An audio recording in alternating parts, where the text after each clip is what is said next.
Hey guys, it's Jules here. Today I'm going to be showing you how to change your microdermal anchor if you have one. I've been wanting to make this video for a while, but to be honest, I couldn't even figure out how to do it myself until today.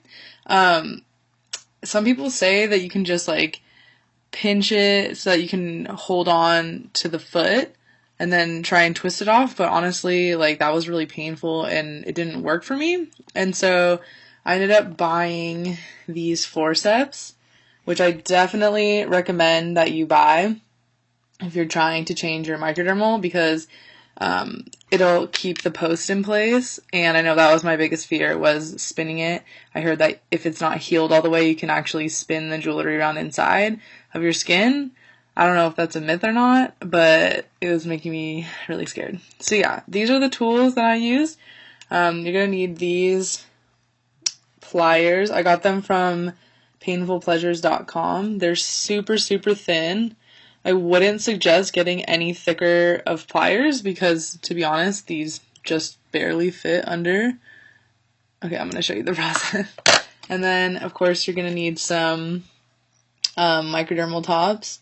These ones, like the one that I have on, isn't actually a microdermal top. It's just some sort of thing that I found on Body Art Forums that was opal. I have another one. This is what I had in the little jewel.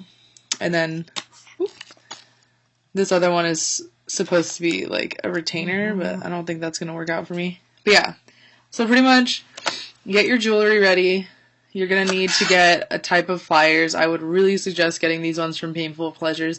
I didn't find another pair that nearly compared, and you really can't do it without these, to be honest. I mean, from my experience, like, it was really difficult without them. And definitely get some gloves, because you're not going to be able to grip the jewelry well enough without gloves. Like, I tried it without gloves, and it didn't work. But today I just got these gloves in the mail. Just any type of gloves that have friction. So yeah, pretty much what you do is you get your microdermal area, and see how these pliers have a little hole right there? Or there's like a little gap. You're going to try and get that gap right around the post. I'm not actually going to take this out because it actually is kind of painful. And I don't know, I feel like it's bad. I don't think my microdermal is healed all the way. And so they have these little things at the bottom. So you're going to want to like make sure that it's clamped around, and then it'll be secure. So let me zoom out. This is what it looks like. So now the post that's holding it is secure.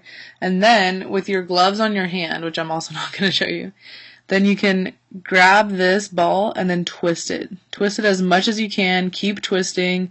I know I'm twisting it the other way.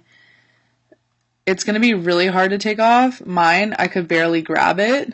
Like, I saw online some lady was using like some pliers and like using this and using the pliers, but my microdermal was so the gem top was so thin that I couldn't grab it. So using gloved fingers, I just kept working it, and it didn't even feel like it was coming loose at all. And then all of a sudden I noticed it was coming loose, and I was like, oh my god, finally I figured out a way to turn it loose. But yeah, so after you have it come off, I don't know if you've ever seen what it looks like, but you can just barely see the little post sticking through. And then you're going to want to take your new jewelry. So you want to keep these on. I took them off, but I would suggest keeping them on because I feel like, I don't even know if I screwed this tight enough. I'm like paranoid that I didn't. But so I would suggest keeping these on. And make sure that you keep them flat. You don't want to be pulling the microdermal out. I don't know where it goes. But yeah, make sure to keep them flat against your face. Don't go like this. Don't do any crazy angles. Just keep them flat against your face. And you should be able to screw it up. And you can see it gets really red. So that's why I'm not going to actually take it out again. Because I don't want to irritate the piercing. Microdermals can be a little fussy. So yeah, I don't want to irritate it. But yeah, and then you would take whichever top you like and screw it back on. And then that should be it. To be honest, I don't know if it's going to work for you the first time that you try it, because how long have I had my microdermal? I think I've had mine for almost a full quarter, so almost I think it's been 8 weeks that I've had it, and I just now figured out how to change it.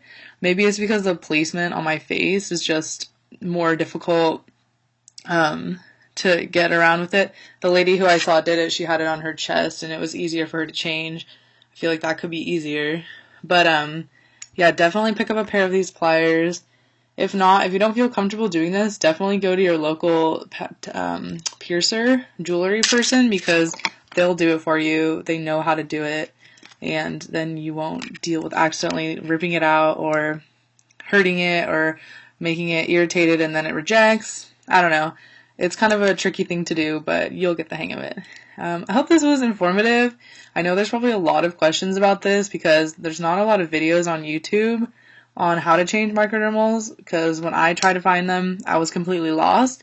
So if you guys have any questions, feel free to comment, message me, because I can help you, because I figured it out for myself.